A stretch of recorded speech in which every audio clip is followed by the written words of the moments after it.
Hey, what's going on, everybody? How's it going today? So yeah, I just got a chance to watch that movie Cam on Netflix, and yeah, I got some thoughts on it. But before I say anything, I never do this, but I'm going to give you guys a little public service announcement. I am very anti-censorship and pro-freedom of expression, especially when it comes to creative things like the arts and film. But I would strongly suggest that for this movie, I don't think anybody under the age of 20 should be allowed to watch it, because this movie is really disturbing, and if you're still kind of in the midst of your formative years, like, it could be potentially kind of damaging, in my opinion. And this is coming from me, and I'm a guy who was watching movies like Saving Private Ryan by the time I was in middle school, and even I'm saying that this movie's probably more disturbing than that. However, if you are of a more mature age and you are aware of the fact that this movie doesn't represent the internet as a whole, but more so just a tiny facet of it, then I would tell you that it's actually a pretty decent movie with a pretty interesting narrative. But the basic plot of the movie, it revolves around a young lady who does sexual acts on camera for the internet to watch, also known as being a cam girl. And then at a certain point, there starts being live streams coming from her profile, and she's not in them. So when she realizes that somebody's impersonating her on the internet, she has to try and figure out what's going on. And it's like I said, once you get past all the kind of smutty, graphic things about the movie, it's actually a really, really interesting story. Mainly because the movie kind of centers around a very relevant topic, and that is identity theft. Like, that's something that people worry about on a fairly regular basis. The main actress in the movie did a pretty good job overall. I was kind of impressed. And the rest of the acting from everybody else, it was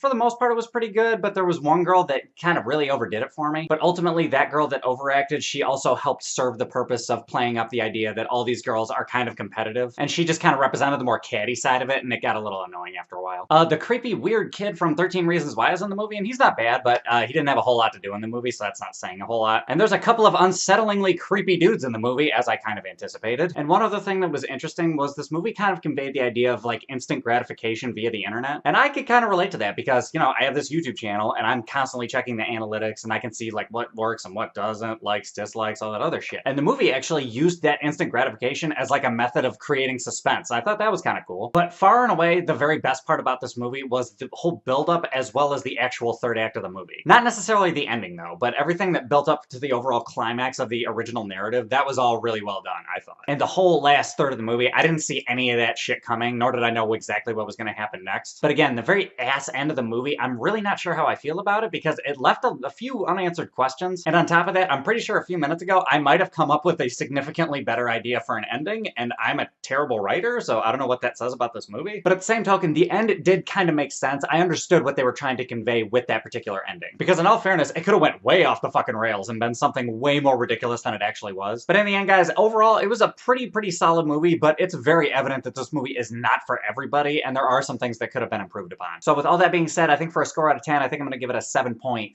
Like I said, it's a really disturbing movie, so if you don't watch this movie solely for the subject matter, I totally understand it. I don't hold it against anybody that doesn't want to watch this movie. But I stress again, if you do have the stomach for it, it is a very interesting narrative. Albeit an incredibly obscene one. But anyway, guys, those are my thoughts. What are your thoughts? Have you seen this movie? Have you heard of it? Do you agree with my little public service announcement? Hop in the comments. Let me know what's up. Other than that, if you like this review, give me a like, subscribe, all that other bullshit, and I will catch you guys later.